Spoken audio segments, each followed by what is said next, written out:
अस्सलाम वालेकुम viewers. Pakistan to America में शैला खान आपके साथ कैपिटल टीवी वाशिंगटन से।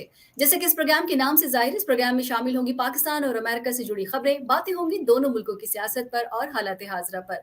और इन सब पर अपना तज्ज़िया पेश करने के लिए हमारे साथ मौजूद है कैपिटल टीवी वाशिंगटन अमेरिका के स्टूडियो से प्रोग्राम वाशिंगटन नाइट शो के एंकर आसिम सिद्दीकी साहब। अस्सलाम वालेकुम सर। वालेकुम अस्सलाम। सर, सबसे पहले तो बात करते चलें कि पाकिस्तान ने अमेरिका की मेज़बानी में होने वाली जो जमहूरियत कॉन्फ्रेंस है, उसमें शिरकत ना करने का फ़ैसला किया और ये वर्चुअल कॉन्फ्रेंस पाकिस्तान के लिए बहुत अहम थी। लेकिन हमारे जो वज़ीर-ए-आज़म हैं, उन्होंने इस मौके को गँवा दिया। अच्छा, वज़ीर-ए-आज़म के हुक्म पर दफ़्तर ख़ारजा ने कहा कि मुस्तक़बिल में मुनासिब वक़्त पर हम शामिल हो सकते हैं। दफ़्तर ख़ारजा ने जो अल्फ़ाज़ इस्तेमाल किए, वो अपने आप में जितने भी आप मोहतात या महफ़ूज़ हों, लेकिन अमेरिका जो पावर के लिए या अमेरिकन जो सुपर पावर है उसके लिए ये शट अप कॉल हो सकती है। और अब इसके बाद ये जो अमेरिका है ये गुस्से में भी आएगा और हमारे पास अब तक की जो दस्तयाब मालूमात है उसके मुताबिक खान साहब को ये बावर कराने की बहुत मर्तबा कोशिश की गई कि ऐसा ना करें, पड़ोस में मसाइल अभी ख़त्म नहीं हुए हैं, ऐसे इक़दामात से मसाइल में इज़ाफ़ा होगा। लेकिन जनाब खान साहब तो मग़रिब को सबसे ज़्यादा जानते हैं और उनसे ज़्यादा कोई भी मग़रिब को नहीं जानता। लेकिन हमने इस हरकत से अमेरिका को अपने खिलाफ करना शुरू कर दिया, ये सब मानते हैं। और अमेरिका जो कि अमेरिका के बगैर पाकिस्तान के बहुत से काम नहीं होते हैं, इसको निकालना आसान नहीं है पाकिस्तान से, हम उसको इनकार नहीं कर सकते। अमेरिका इस इनकार को अपनी तौहीन तस्वुर करेगा और आलमी मामलात पर हमें अमेरिका की ज़रूरत हर मर्तबा रहती है। आलमी माशी मामलात पर हमें अमेरिका का साथ चाहिए होता है और अभी आईएमएफ आपके सामने है, इसके अलावा एफएटीएफ के मामलात भी आप देख लीजिए। हमें अमरीकी लॉबी की ज़रूरत हर जगह पड़ती है। आसिम साहब, ये मुझे बताइएगा कि सब कुछ जानते हुए भी दरिया की उल्टी सिमत तैरने की क्या ज़रूरत है इमरान खान साहब को? देखें, सबसे पहले तो आपका बहुत-बहुत शुक्रिया। लेकिन एक चीज़ पाकिस्तान के शहरियों को ये समझना चाहिए कि अमेरिका को कोई फ़र्क नहीं पड़ सकता। हुँ, आप जाएँ, नहीं जाएँ, इनकार कर दें, अमेरिका जो है दुनिया की नंबर 1 कंट्री है, हुँ, वर्ल्ड पावर है और वो हुँ, रखते हैं। हुँ, ये आप हकीकत है। पाकिस्तान क्या, किसी भी दूसरे ऐसे ममालिक को हुँ, जो इस तरह के हों, वो अपना काम लेना जानते हैं। पाकिस्तान के सही। कुछ कभी एस्टेब्लिशमेंट के कुछ लोगों को खरीदा जाता है या उनसे काम लिया जाता है और कभी अवामी नुमाइंदों से कोई काम लिया जाता है। तो एक तो ये कि जी अमेरिका के छक्के छुड़ा दिए और अमेरिका को क्या अजीब किस्म के लफ्ज़ी जुमलों में फँसा कर के जी हुँ, बस अमेरिका को पिछाड़ दिया और ये कर दिया। ये जज़्बाती नारे तो हो सकते हैं जो कि सिर्फ़ पाकिस्तान में ही लगते हैं, अमेरिका के हुँ, बारे में। अमेरिका में इस तरह की किसी किस्म की कोई वो नहीं है। वो आप शिरकत करें, नहीं करें, उनको कोई हुँ, फ़र्क नहीं पड़ता। वो अपना काम लेंगे। पाकिस्तान ने हमेशा दूसरों के मफ़ादात में खेले हैं, अब भी खेल रहे हैं। कभी चाइना उनको गोद में बिठा लेता है, कभी रशिया बिठा लेता है, कभी अमेरिका बिठा लेता है। लेकिन अपनी फ़ायदे के लिए पाकिस्तान ने कभी भी जो है वो कोई ऐसे इक़दामात नहीं किए। मुशर्रफ के दौर में अभी आ रहा है ना, बिलियंस ऑफ डॉलर मिले उनको, वो कहाँ गए? हुँ, वो किधर गए? अगर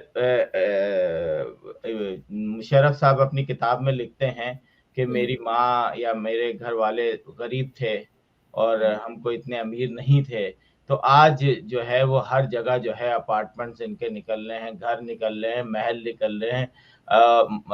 इवन जायदादें निकल रही हैं, अकाउंट्स में डिफरेंट दूसरे ममालिक में निकल रही हैं। तो फिर ये कहाँ से आया है? क्या ये अल्लाह ताला ने कोई स्पेशल मकाम दिया हुआ था मुशर्रफ साहब को? तो हुँ, ये भी वज़ीर-ए-आज़म साहब अपने आप को भी समझते हैं कि मैं अक़ल कुल हूँ या हुँ, इनको ये कान के कच्चे तो हैं ही, ये तो हुँ, सबको पता है। और हुँ। अब आसिम साहब, बैनुल-अक़वामी मामलात और ख़ारिजा उमूर जो होते हैं ना, वो मूड के ताबे नहीं होते। ऐसी हरकतें तब अच्छी लगती जब हम खुद खुश होते, हमारी हालत कुछ बेहतर होती। हालत हमारी ये है कि हम सूद और अरबों के जो अरबों डॉलर जो है उसके हम पर सूद चढ़ा हुआ है। लेकिन क्या ये मुहिम जोई के लिए पाकिस्तान तैयार था? ऐसा कोई काम करना चाहिए था इन्हें? देखें, आप आ जाते, स्क्रीन पे हाँ, तो आना था आपको, घर हुँ, बैठे आप अमेरिका तो नहीं आ रहे थे।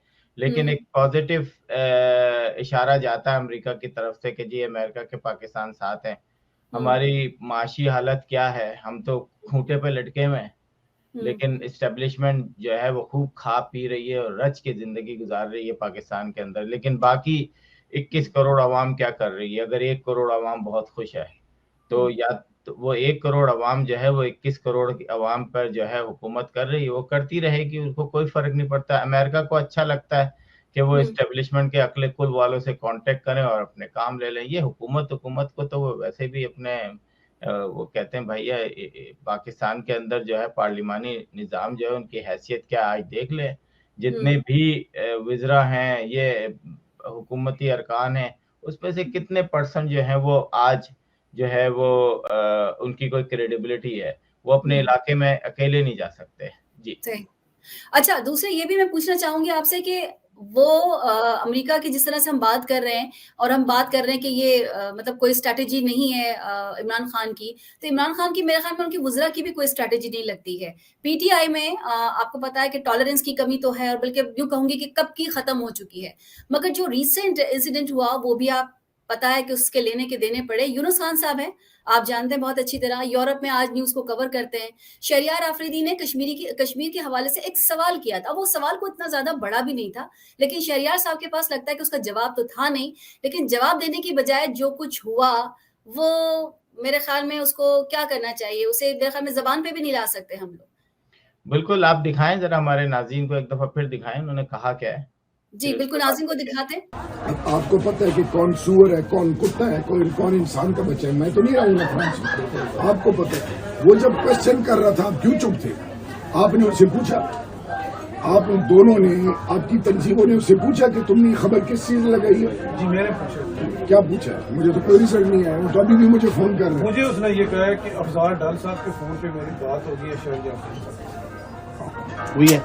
हुई है? क्या बात हुई है? बात यही हुई है कि आपने ये खबर क्यों लगाई है। जी जी तो बाबर भाई, आप नाराज ना हो। मैं मुनाफिक नहीं हूँ। मैं यहाँ पे हंसते हंसाते अभी आप सबके साथ मिलूं।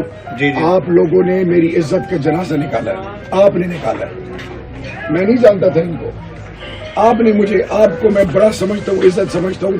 शहरयार की बात होती तो मैं आपके पाँव की जूते के बराबर है। ये पाकिस्तान की बात है, आपने पाकिस्तान की माँ बहने की है, एक बेगैरत आदमी के आगे। अभी क्या करेंगे? ये कहना कि हाँ उसको नहीं करना चाहिए था, उसको पूछो, उसको रगड़ो। अगर आप कश्मीरी हो और हलाली हो, और अगर आप पाकिस्तानी हलाली हो, मेक हिम अकाउंटेबल दैट बगैर। जी, आसिम साहब, अब बताइए। जी, आपने देखा हाँ। कि किस तरीके से वो गुस्से हुए। जब वो हुँ, अमेरिका आए थे, हमें शहरयार आफरीदी की ज़हनियत पे किसी किस्म का कोई शोभा नहीं है। हुँ, हम उनको कोई अफ़लातून तो समझते भी नहीं हैं। हुँ, लेकिन हमें हैरत होती है कि उनके साथ जब वो अमेरिका आए थे, अमेरिका से पढ़े हुए डॉक्टर आस-पास घूम रहे थे और वो हुँ, ऑल-फॉल न्यूयॉर्क में बक रहे थे। किसी ने हुँ, उनको स्टॉप नहीं किया कि शट अप, ये तुम किस किस्म की बकवास कर रहे हो? और यही बात उनको वहाँ हमने देखी कि पेरिस के अंदर कि हुँ, जिस तरीके से यूनुस खान साहब वो बड़े नाइस आदमी हैं। मैं पेरिस जब गया था तो उनसे मिला भी था। ही इज़ वेरी मतलब हम्बल, बहुत ही नाइस पर्सनैलिटी के मालिक हैं और एक हुँ, स्पोर्ट्समैन भी हैं। लेकिन किस तरीके से वो शख्स गालियाँ दे रहा है और हुँ, सुनने वाले, और उसमें बहुत सारे ऐसे भी लोग होंगे जो बहुत पढ़े लिखे हैं। तो ये हुँ, बड़ी शर्म की बात है कि पीटीआई के लोग समझते हैं कि जब कोई बुरा लेकिन है तो भाई तुम बूट पॉलिश क्यों करते हो? तुम्हें हुँ, खुशामद पसंद क्यों हो? अगर कोई शख्स गलत कह रहा है उसको उसी वक़्त शट अप कॉल दो। लेकिन मैं आपको बताऊँ शैला, ये अमेरिका के अंदर भी यही हाल है। पीटीआई के कारकुनान अपने जो मिनिस्टर आते हैं, उनकी हुँ। बूट पॉलिश, उनकी खुशामद करना, उनका वतीरा बन चुका है।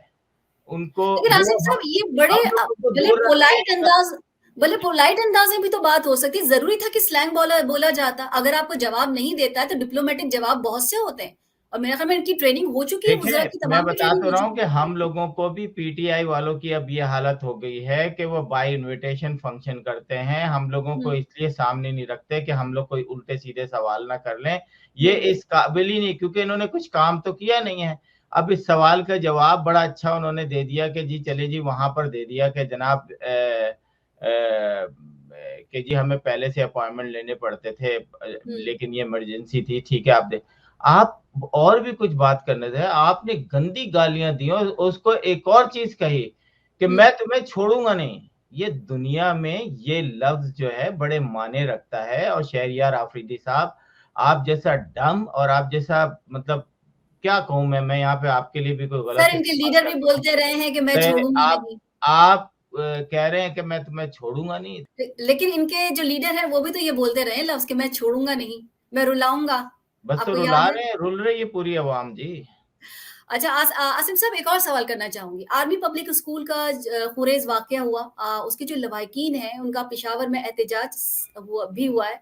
7 साल पहले 16 दिसंबर को पाकिस्तानी तालिबान के हाथों आर्मी पब्लिक स्कूल के जो बच्चे थे वो हलाक हुए थे और उन तलबा की याद में आज पेशावर में एक सेमिनार भी मुनक्किद हुआ था। हलाक होने वाले बच्चों के लवाहिकीन आज तक इंसाफ की तलाश में हैं। ये कैसा कानून है? ये कैसा मुल्क है? कोई 1-2 वहाँ पे शहीद नहीं हुए थे, वहाँ लातादाद बच्चे हुए थे शहीद। देखें इसको मैं अक्सर कवर करता हूँ और डायरेक्ट जो शहदा कॉन्फ्रेंस जो है शहीदों की जो एक कॉन्फ्रेंस है या हुँ। एक एसोसिएशन बनी हुई है उनसे भी मेरी बात हुई है, कई पेरेंट्स से बात हुई है जो कि आज तक जो है वो इंसाफ की तलाश में है। एक औरत है जिसने 2 बच्चे अपने खोए हैं, वो भी आज तक इंसाफ की तलाश में है और हुँ, ये हमारे रहनुमा हमारे इनको शर्म आती है हमारे रहनुमा कहते हुए और एस्टेब्लिशमेंट कहते हुए कि ये तहरीक तालिबान से मुज़ाकरात कर रहे हैं। उनको माफ़ीनामा दे रहे हैं। वो लोग जिन्होंने आपके फ़ौजियों की गर्दनें काटी और यही हुँ, फ़ौजी जो हैं अब उनको माफ़ करने के तुल पे बैठे हुए हैं। वो तालिबान जिन्होंने आपके बच्चों के गले में छुरियाँ चलाई हैं। हुँ, जब गोलियाँ ख़त्म हो गई तो उनको गले से काटा है, उनसे मुज़ाकरात करते हैं, शर्म आनी चाहिए। मैं तो बोलता हूँ ये डरपोक और उसकी ना एक आखिरी हद तक चले गए हैं। इतना डरते हैं, ओ भाई अगर आप नहीं लड़ सकते तो अवाम में अभी लोग ऐसे बाकी हैं, आप इशारा तो करो वो अपनी जानों के नज़राने पेश कर देंगे। अगर हुँ, आप लोग डरपोक हो तो डरते रहो और ऐसे लोगों से मुज़ाकरात करते हैं और यही वजह है कि जो आप वालिदैनों के मतलब मुझे हैरत होती है कि जब आप मुज़ाकरात की बात करते हो तो वालिदैनों के दिल पर क्या गुज़रती होगी कि जिन बच्चों को उसने मारा है त अब एहसान उल्लाह एहसान जिसे कुर्ता शलवार सफ़ेद पहना के तुमने टीवी पे बिठाया था, शर्म आनी चाहिए थी। डूब मरने का मकाम था और अगर ज़िंदा हो तो मर जाओ कि तुमने हुँ, एहसान उल्लाह एहसान जैसे शख्स को जो है कुर्ता शलवार पहना के नहला-धुला के टीवी पे इंटरव्यू कराया था, बाद में उसको भगा दिया और वो हमारी स्पेस पर आके कहता है कि मैंने ये सही किया। मतलब शर्म आनी चाहिए। मलाला को कहता है हमने सही मारा है। मतलब शर्म आनी चाहिए आप लोगों को, लेकिन शर्म आएगी नहीं क्योंकि ये वो बेहिस लोग हो गए हैं। बस मैं इतना ही कहूँगा। आसिम साहब साकिब निसार की ऑडियो केस जो ऑडियो लीक्स मैं कहूँगी बल्कि कुछ अलग-अलग स्टेटमेंट सामने आए हैं। अहमद नूरानी साहब का अलग है, अरशद शरीफ साहब का अलग है। एआरवाई के मुख्तलिफ दावे हैं जैसे कि वो कहते हैं कि एआरवाई न्यूज़ का जो दावा है वो ये है कि जी साकिब निसार की जो ऑडियो है वो जाली है। तो क्या मामला क्या है? क्या सही है? क्या गलत है? और सबके अलग-अलग स्टेटमेंट क्यों हैं? और अहमद नूरानी साहब का तो उसका रिएक्शन भी कुछ और आया है। देखिए, अहमद नूरानी ने बड़ा अच्छा रिएक्शन दिया है कि ये खबर हुँ, ज़रा आप लंदन में तो चला के दिखाएँ ना अपने चैनल पे। हुँ, ये खबर ज़रा अमेरिका के अंदर तो चलाएँ ना ज़रा अपने सही। प्लीज़। तो फिर आपको पाकिस्तान के अंदर तो झूठ आप चला जा सकते हैं। साबिर शाकिर जैसे लोग आपके सबसे बड़े एंकर बन गए हैं इस वक़्त और हुँ, ऐसे-ऐसे बच्चों का अपने अपने लिए क्या बोलूँ मैं मुझसे मेरे अल्फ़ाज़ बाज़ दफ़ा फिर रहने दें अ, आपको बीप देनी पड़ जाएगी। बीप देनी पड़ जाती है, चलें नहीं दे मैं सिंपल यही कहूँगा कि अहमद हुँ, नूरानी तो बड़े प्यारे तरीके से एक अल्फ़ाज़ कहे हैं कि अगर ये इतनी खबर सच्ची है, तो ज़रा अमेरिका और यूरोप में तो ये खबर चला के दिखाएँ ना। तो हुँ, एआरवाई का तो सबको पता है अब इसको क्या क्या रोना पाकिस्तान और पाकिस्तान की एस्टेब्लिशमेंट वाह! क्या जवाब है। देखिए कितना प्यारा अहमद नूरानी ने सिर्फ़ एक अल्फ़ाज़ कहा है, ज़रा ये कनाडा और अमेरिका के टीवी चैनल पे भी तो चलाओ ना फिर पता चले, फिर तुम्हें बताएँ। और आपको सही। पता होगा कि माज़ी में मिलियंस ऑफ डॉलर जो है एआरवाई पे जब वो केस हारे थे हुँ, एआरवाई तो हुँ, उनका चैनल भी बंद कर दिया गया था, वो किसी दूसरे चैनल से ऑपरेट करते हैं। जी। हुँ। आसिम साहब, जो वाक़यात अब पाकिस्तान में हो रहे हैं उसके बाद वैसे भी, और लेकिन अब जो वाक़यात हो रहे हैं पै दर पे एक के बाद एक होते चले जा रहे हैं, इस तरह तो पाकिस्तान से ज़िंदगी भर पोलियो का ख़ात्मा नहीं होगा।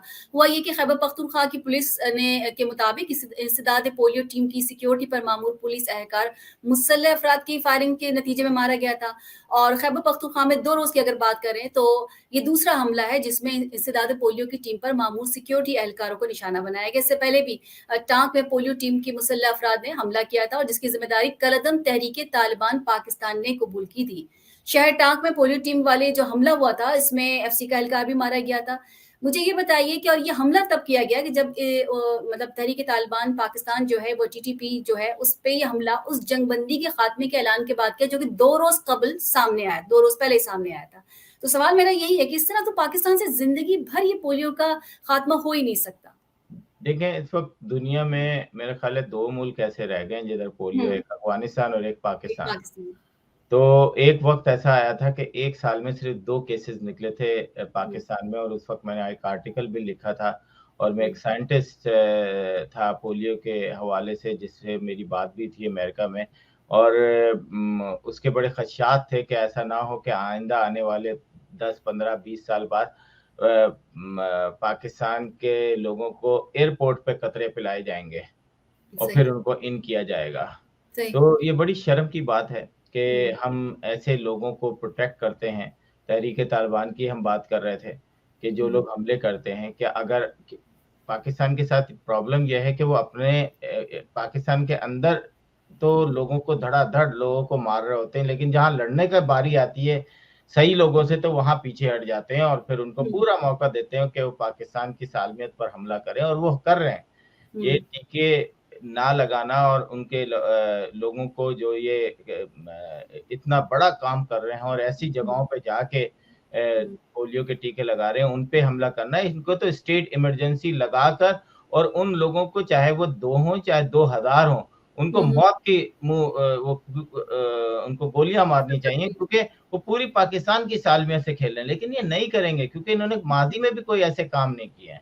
इनको आसिम पता साहब है कि कराची में गोलियाँ मारनी आसिम साहब कराची में भी अभी कल ही की बात है, कराची में भी जो खबर मैंने देखी उसमें मुराद अली शाह साहब ने कहा कि सख्त एक्शन लिया जाएगा और वहाँ पर भी पुलिस को मारा-पीटा है। जो उसके साथ सिक्योरिटी पे मामूर थे, वहाँ पर भी झगड़ा हुआ है, सिर्फ़ इस वजह से कि पोलियो के कतरे नहीं पिलाए जाएँगे। तो ये चीज़ बढ़ती नहीं चली जा रही है। हम समझ जो रहे हैं कि अवेयरनेस एग्रेसिव बढ़ती होता जा रही है है। जो एग्रेसिव होता है इस तरह का, ये हमारी डरपोक मैं तो बोलता हूँ बहुत ही वीक इंटेलिजेंस है, हुँ, बहुत ही वीक इनका जो इनके लॉ एनफोर्समेंट वाले हैं, जहाँ हुँ, किसी के हाथ में गन देखते हैं वहाँ भाग जाते हैं। इनको हुँ, लड़ना चाहिए, 2-4 शहीद हों, लड़के भी शहीद हों, पता नहीं कहाँ-कहाँ से ये सौदा लेकर आ जाते हैं हर दफ़ा, कि जी ये शहीद हो रहा है, वो शहीद हो गया, पता नहीं कहाँ से। मुझे तो नहीं लगता कि ये कभी लड़के भी शहीद हुए हैं। मतलब बेचारे पुलिस वाले आप देखें, कई ऐसे पुलिस वाले आपको चोरी, डाकू फायर करके मार देते हैं। हुँ, वो शहीद असल में कहलाते हैं कि वो हुँ, 24/7 जो है अपनी खिदमत अंजाम दे रहे हैं। यस, एक बहुत बड़ी तादाद जो है उसमें नकारा है, लेकिन कुछ अच्छे लोग हैं जो आज काम कर रहे हैं। लेकिन ये जो इस तरह के कामों में इनको तो बाकायदा स्टेट इमरजेंसी वो करनी चाहिए कि आइंदा पोलियो। और फिर सबसे बड़ी जो हमारे पाकिस्तान की बदनसीबी है ना, वो जुडिशरी है। अदालतें इतनी कमज़ोर हो गई हैं, इतनी करप्ट हो गई हैं, और लास्ट टाइम आपने अपने प्रोग्राम में भी इसका ज़िक्र किया था कि हुँ, माशाअल्लाह हमारी अदालतें दुनिया में कितने नंबर पर आती हैं इंसाफ़ देने के लिए। तो हुँ। हम ला हौल वला कुव्वत पढ़ सकते हैं, बस इसके अलावा और कुछ नहीं कर सकते। अच्छा, मुझे एक चीज़ और बता दीजिए ज़रा-सा कि ये ग्रीन लाइन बस सर्विस का मौम्मा हल होके नहीं दे रहा। वज़ीर-आज़म की जानिब से कराची का ग्रीन लाइन बस सर्विस मंसूबे का इफ्तिताह करने और फ़ोटो शूट करवाने से 1 दिन पहले जो मुस्लिम लीग नून की क़यादत ने कराची पहुँचकर मंसूबे का अलामती इफ्तिताह करने का फ़ैसला किया और इस मौके पर रेंजर्स के साथ होने वाली धक्कम-पेल से एहसन इकबाल ज़ख्मी हो गए। अच्छा, अगले 2-4 दिन तक पाकिस्तान में टीवी प्रोग्राम होते रहे और इस हवाले से बात होती रही कि जमात ने इस मंसूबे पर कितना काम किया, यानी किस जमात ने कितना काम किया और किस जमात को इस मंसूबे का हकीकी क्रेडिट जाता है। लेकिन ये ज़रूर कहा जा सकता है कि सियासी जमातों को एक-दूसरे पर इल्ज़ाम तराशी करते हुए देखने की बजाय किसी जदीद शहरी मंसूबे पर बहस करते देखना अच्छा लगा, बहुत अच्छा लगा, खुशगवार था। लेकिन ये एहसास ज़रूर नाखुशगवार रहा कि जो 2 जमातें कराची के इस मंसूबे पर लड़ रही थीं, वो दरअसल मकामी स्टेक होल्डर्स ही नहीं थी। ज़ाहिर है कि मुस्लिम लीग नून कभी भी कराची की सियासत में मज़बूत जमात नहीं रही और अगर तहरीक-ए-इंसाफ की हम बात करें, तो तहरीक-ए-इंसाफ की आमद पर भी यहाँ आमद जो हुई वो है 2018 18 के इंतखाबात के बाद। तो बेसिकली ये मंसूबा किस पॉलिटिकल पार्टी का था? और एमक्यूएम तो कहीं नजर ही नहीं आई इन झगड़े में भी और इन बातचीत में भी और इस इफ्तिताह में भी। देखें, मैं कहूँगा कि इनिशिएटिव जो लिया था वो तो खैर नवाज शरीफ की गवर्नमेंट ने, जहाँ तक मुझे याद पड़ता है कि लिया गया था। ठीक है। और फेडरल गवर्नमेंट अक्सर जो बड़े शहरों को जो है वो इस तरह के इंसेंटिव देते हैं, जैसे कि मुशर्रफ ने कराची में ब्रिजेस वगैरह इस तरह की चीज़ें दी थी। उसका पीपल्स पार्टी से कोई ताल्लुक नहीं था। पीपल्स पार्टी तो अगर अभी तक होती तो मेरा ख्याल है कि वहाँ पे घोड़े और गाड़ियाँ ही चल रही होती, क्योंकि उन्होंने कराची में ना ही पहले कभी कोई काम किया है, ना ही अब करेंगे। तो वो लड़काना तक में कर नहीं पाए तो वो कराची को क्या हुँ। करेंगे? तो और फिर वो अब्दुल्ला की शादी में दीवाना, वो क्या था, वो इसी तरह का एक मिसाल। बेगाने की शादी में अब्दुल्ला दीवाना। हाँ, तो मसला ये है कि जिसकी हुकूमत होती है, वो जब क्लोज़ किसी कोई भी चीज़ होती है तो वो फीता काटने का भी उसका हक है। ये पाकिस्तान के अंदर बड़ा अजीब-सा एक वो है कि फीते काटने के बड़े शौक हैं। हमने पंजाब में भी देखा कि जो पुराने वो हैं प्रोजेक्ट्स हैं, उस पे भी जो है साहब बहादुर हमारे रहमतुल्लाह अलैह, क्या कहेंगे उनको, गवर्नर वज़ीर आला पंजाब, वो हुँ। अपना निसार बोर्ड साहब। लगा, हाँ, वो बोर्ड लगाते नज़र आए। तो अब भी नवाज शरीफ की टीम को भी ये लगा कि भाई ये प्रोजेक्ट तो हमने शुरू किया था, अब ये हुँ। खत्म हुआ तो हम ही इसका फीता काटेंगे। लेकिन मेरा नहीं ख्याल कि हमारे यहाँ सियासी जमातें अभी इस काबिल हुई हैं कि वो दूसरे को मौका दें कि जनाब ये आपने कहा था, आपकी हुँ। कोशिशें थी, इतने साल में हुई हैं, आप ही फीता काटें। एक हुँ। ऐसा शहर जो कि पूरे मुल्क को पालता है, बाकायदा पालता है, बिल्कुल। उसमें अगर आप चंद बसें दे देते हैं तो इतना शोर मचाते हैं, जैसा लगता है कि आपने पता नहीं पाकिस्तान के कराची के अंदर कौन-सा प्रोजेक्ट बना दिया है। इनकम टैक्स लेना होता है आपको तो आप भरपूर तरीके से छापा मारते हैं, हर घर के हुँ। अंदर से जो है आप टैक्स लेते हैं, जो कि हुँ। कलेक्ट करके पूरे पाकिस्तान जो है उसको मिलता है।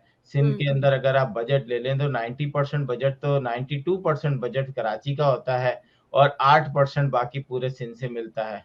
तो अब इसको क्या और आसिफ कहें? साहब आपने शायद तो देखा नहीं है वो आलम, वो मैंने भी देखा है। हर वो शख्स जो बाहर जाता है, ऑफिस जाता है, अस्पताल जाता है, बच्चे स्कूल जाते हैं, जब ये रोड कटने के बाद एक बड़े रोड को काट के जब इसका पूरा एक रोड तरतीब दिया गया, इसके स्टॉप्स बनाए गए, इसके अंडरग्राउंड्स जो इसकी मुख्तलिफ जगह बनाएंगी, तो आपको अंदाजा नहीं है कि वो जो 3, 4, 5, 6, 7 साल जो लगे, जो अजियत कराची वालों ने उठाई है, वो कोई नहीं उठा सकता। अब रही बात इसकी कि पीपल्स पार्टी की, तो पीपल्स पार्टी का लगता है कि सिंध में किसी और जमात से कोई उनको खतरा ही नहीं है। अक्सर अफराद इस बारे में मुत्तफिक हैं कि सिंध में पीपल्स पार्टी की हुकूमत इस वजह से वहाँ है कि देही इलाकों में कोई मुतबादिल नहीं है। अगर आप यहाँ पे शहरी इलाकों में देख लें तो यहाँ पर एमक्यूएम के ज़ेर असर इलाकों में भी वो तवज्जो नहीं देते। कराची उनका यूँ नहीं है कि यहाँ पर जो महाजिर और महाजिर के नाम पे जो एमक्यूएम थी वो तो चली गई। तो अब उनके लिए यहाँ पर कोई इंटरेस्ट बाकी रह नहीं गया है। देखिए, माज़ी में भी पीपल्स पार्टी ने कराची के लिए अगर आप देखें तो क्या किया, आपको नज़र आ हुँ। जाएगा। हुँ। फेडरल गवर्नमेंट ने जो काम एमक्यूएम से लेने थे, उसके साथ-साथ हुँ। पैसे देके कराची को थोड़ा-सा बिल्ड कराया, लेकिन हुँ। एमक्यूएम जो है मेरा ख़्याल है जब थोड़ा-सा अपने अख्तियार तजाविज़ किए तो वो बात पसंद नहीं आई, तो उसको हुँ। भी किनारे लगा लिया। अब 3 बच्चे पाले हुए हैं एमक्यूएम के उन्होंने, और तीनों हुँ। बच्चों को जो है वो फेडरल गवर्नमेंट देख रही है, हुँ। एस्टेब्लिशमेंट देख रही है। अब आया अवाम उनको वोट देती है, नहीं देती है, वो हुँ। आगे आने वाले इलेक्शन में देते हैं। मुस्तफ़ा कमाल साहब बहुत एक्टिव नज़र आते हैं। हुँ। वसीम और ये एक्चुअली जो मुत्तहिदा है, वो हुँ। तो अब जो भी है, अगर वो हुँ। माज़ी के वो तमाम बड़े-बड़े सरगना उसमें मौजूद हैं, जिन्होंने बड़े-बड़े काम किए हैं और उनके पीछे एक बहुत ही ज़्यादा जिसे कहते हैं कि मुकदमात का उनको सामना करना है। जब भी हुँ। वो हुकूमत से निकलेंगे, हर शख्स के ऊपर 15, 20, 25, 30 के करीब वो हुँ। एफआईआरें कटी हुई हैं। हुँ। लेकिन वो इस वक़्त हुकूमत में भी हैं। पीटीआई जो है वो भी हुकूमत में है, लेकिन क्या पीटीआई ने के लोगों ने काम किए? नहीं किए, बिल्कुल नहीं किया। उन्होंने सिर्फ़ लफ़ाज़ी की है, इसके अलावा कुछ नहीं किया। तो एक हुँ। मज़लूम कौम कराची के अंदर रहती है, चाहे वो कोई भी ज़बान बोलने वाले, वो हुँ। मज़लूम ही है, उनको अपना हक कहीं नहीं मिला और ना मिलेगा आइंदा। आसिम साहब, जनूबी वज़ीरिस्तान की बात कर लेती हूँ और जनूबी वज़ीरिस्तान से ताल्लुक़ रखने वाले आपको याद हो नकीबुल्लाह 27 साला नकीबुल्लाह थे और जब उनका कत्ल हुआ तो कत्ल पर सिविल सोसाइटी ने बड़े पैमाने पर एहतजाज किया था। उस वक़्त के चीफ़ जस्टिस ऑफ पाकिस्तान मियाँ साकिब निसार जो थे उन्होंने हलाकतों को अज़ खुद नोटिस भी लिया था। लेकिन फिर उसके बाद एक ज़रा-सी लोगों में चिमे-गोइयाँ हुई कि साबिक एसएसपी राव अनवर का उसमें नाम लिया जाता रहा और तकरीबन 24 मातहत एहलकारों पर 13 जनवरी 2018 को नकीब, साबिर, नज़रजान और इसाक को तालिबान जंगजू करार देकर जारी मुकाबले में हलाक कर दिया गया। अब हुआ ये है कि यहाँ पर कराची की इंसदादी दहशतगर्दी अदालत को बताया ये गया कि उस वक़्त के जो एसएसपी राव अनवर थे, उस मकाम पर मौजूद थे जहाँ नौजवान नकीबुल्लाह महसूद और तीर जिनको अगवा किया गया था, उसको जाली पुलिस मुकाबले में हलाक किया गया था और उस वक़्त एसएसपी मलिर राव राव अनवर थे, उनके फ़ोन कॉल का जो डेटा है, उसकी रिकॉर्ड मिला और जियो फेंसिंग से ये बात सामने आई कि 13 जनवरी 2018 को ये लोग वहीं पर मौजूद थे। ये बयान मुकदमे के दूसरे तफ्तीशी अफसर ने, जो डॉक्टर रिजवान हैं, उन्होंने गवाह के तौर पर इंसदादी दहशतगर्दी की अदालत को जज के सामने कहा। इतना लंबा-चौड़ा बताने का मकसद ये है कि सब कुछ आपने देखा, सामने कौन-कौन था, क्या था और ये 2018 की बात है या आज 21 है, वो भी तकरीबन खत्म होने को आ रहा है। 2018 के केस का फैसला अब तक नहीं हुआ, तो हम नूर मुकद्दम के फैसले का इंतज़ार क्यों कर रहे हैं हम? आपने खुद ही मेरे ज़बान से अल्फाज छीन लिए, जो मैं हुँ। कहना चाह रहा था कि ये राव अनवर साहब जो थे, ये किस तरीके से अदालत में आते थे। इन्होंने अदालत में आके अदालतों का ही जनाज़ा नहीं निकाला, बल्कि पुलिस का और साथ में साथ जो हमारी और लॉ एनफोर्समेंट है, उनका भी जनाज़ा निकाला और उसके बाद यही एक केस नहीं, उनके खिलाफ और सैकड़ों एनकाउंटर्स के भी केसेस सामने आए और एक ऐसा मुजरिम जिसने सैकड़ों एनकाउंटर किए हों, उसने ज़मीनों पे कब्ज़े दिलाए हों और वो दुबई में रहता हो और वो उसकी जायदादें अरबों में हों और वो रहता कहाँ पर है? कैंट, आर्मी की छावनी के अंदर रहता है वो बंदा। सर ज़रदारी साहब कहते हैं वो मेरा बच्चा है, लाडला बच्चा है तो वो तो। बस वो बच्चा जो है उसका तहफ़्फ़ुज़ किया जा रहा है। अब अल्लाह मालिक है कि ऊपर उसके पास कौन-कौन से राज़ हैं, ये कौन-कौन से एक तो हमारे यहाँ पाकिस्तान में हर जगह जो है ना वो सप्लाई का गेम बहुत चल रहा है। चाहे वो चरस, गांजा हो, शीशा हो, चाहे औरतें हों, चाहे लड़कियाँ हों। इस सप्लाई के काम में जो है ना ऐसे लोग बड़े और फिर बड़े-बड़े लोगों से राब्ते हैं। अक्सर आपने खबरों में सुना होगा कि एक लड़का पूरा पकड़ा गया, उसके पास 200 लड़कियों की बराना वीडियो हैं, लेकिन उसके ताल्लुकात ऊपर तक हैं, इसलिए उस पे हाथ डालना मुश्किल है। लानत हो ऐसे निज़ाम पर जहाँ पर इस किस्म की खबरें चल रही हों। सर अब तो हर एक की वीडियो आ रही है, अब तो हर एक की लेकिन वीडियो बना आपने ली देखा जाती है। लेकिन ताल्लुकात ऊपर तक हैं। हुँ। यही समझ में नहीं आता, ये आसिम ऊपर साहब से कितने ऊपर जाएगा। आसिम साहब इससे पहले कि हम प्रोग्राम को ख़त्म करें, सम अप करना चाहूँगी मैं इस प्रोग्राम को। सिर्फ़ क्या कहूँ बस इतना कहूँगा कि पाकिस्तान के अंदर से जो खबरें निकलती हैं, वहाँ पर जो सबसे दुःख भरी खबरें निकलती हैं, वो औरतों के साथ, लड़कियों के साथ जिस तरीके से बदसलूकियाँ की जाती हैं, उनके गलों में रस्सी डाल के उनको घुमाया जाता है, नीम बरहना और बरहना हालत में उनकी चीज़ें सोशल मीडिया पे नज़र आ रही होती हैं। बच्चियाँ जो हैं वो चलती वैन से अपनी जान बचाने के लिए, अपनी इज़्ज़त बचाने के लिए कूद जाती हैं और नूर मुकद्दम जैसे केसेस जो हैं जानबूझ के डिले किए जाते हैं क्योंकि अरबों रुपए उसमें शामिल हो जाते हैं। उसकी माँ जो कि एक सफ़ाक कातिला का मैं कातिला ही कहूँगा उसको क्योंकि वो पूरा शामिल थी, उसको सिर्फ़ इसलिए छोड़ दिया जाता है कि वो औरत है।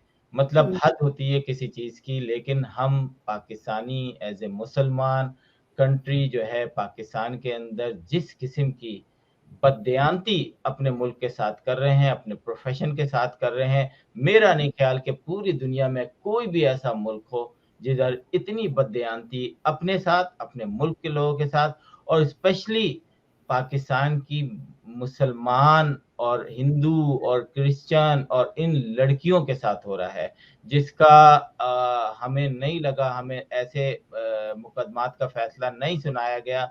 पता चला कि वाक़ई आप लोग जो है मुजरिम को सज़ाए मौत तक पहुँचा सकते हैं। जितनी एक दिन में इज्जत लुटरी होती हैं पाकिस्तान के अंदर, कितने फैसले आते हैं, कितने मुकदमे चलते हैं, इन लॉयर्स और स्पेशली इन जजेस को जो है अब मेरा ख्याल है तनख्वाह से उठाकर पर केस जो है पैसे दिए जाएं। अगर केस कंप्लीट करोगे तो पैसे मिलेंगे, वरना नहीं मिलेंगे। मुझे लगता है कि अब ये हो तो शायद ये कुछ कर लें, लेकिन ये जो ऊपर की आमद इन जजेस के अंदर शामिल हो गई है, हमारे जजेस करप्ट हो गए हैं, वो पाकिस्तान के जो है ना एक बहुत बड़ा जिसे कहते हैं कि फेलियर है पाकिस्तान का, कि पैसे लेकर या पैसे दिखा के दूसरे मुल्कों में जायदादें बना के अपने मुल्कों में प्लाट लेके और फैसले सुनाए जाते हैं, और यकीनन आप सबको दिन रात ये सब चीजें नजर आती हैं। Thank you. बहुत बहुत शुक्रिया आसिम साहब। सोशल मीडिया प्लेटफॉर्म पर कैपिटल टीवी वॉशिंगटन के फेसबुक पेज को लाइक कीजिएगा, यूट्यूब चैनल को सब्सक्राइब कीजिएगा, कैपिटल टीवी वॉशिंगटन की एप्लीकेशन को जरूर इंस्टॉल कीजिएगा, ताकि दुनिया में किसी भी जगह हो हमारे लाइव प्रोग्राम्स और शोज को देख सकें, एंजॉय कर सकें। जिंदगी ने वफा की तो इंशाल्लाह अगले प्रोग्राम में फिर मुलाकात होगी। तब तक के लिए शाला खान को दीजिए इजाजत। फी अमानिल्लाह। Thank you. बहस होगी पाकिस्तान और अमेरिका से जुड़े इश्यूज पर, शामिल होंगी नेशनल और इंटरनेशनल खबरें, बात होगी दुनिया के बदलते हालात और बदलती सियासत पर, बनेंगी सेलिब्रिटीज इस प्रोग्राम का हिस्सा और दिए जाएंगे जवाबात अहम सवालों के। Programme Pakistan to America with Shaila Khan, Capital TV Washington.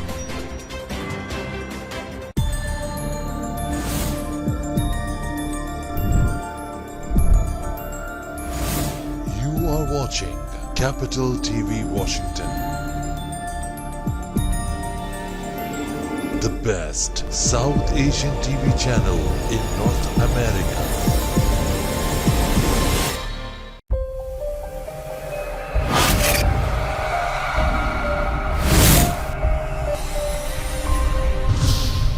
Capital TV Washington.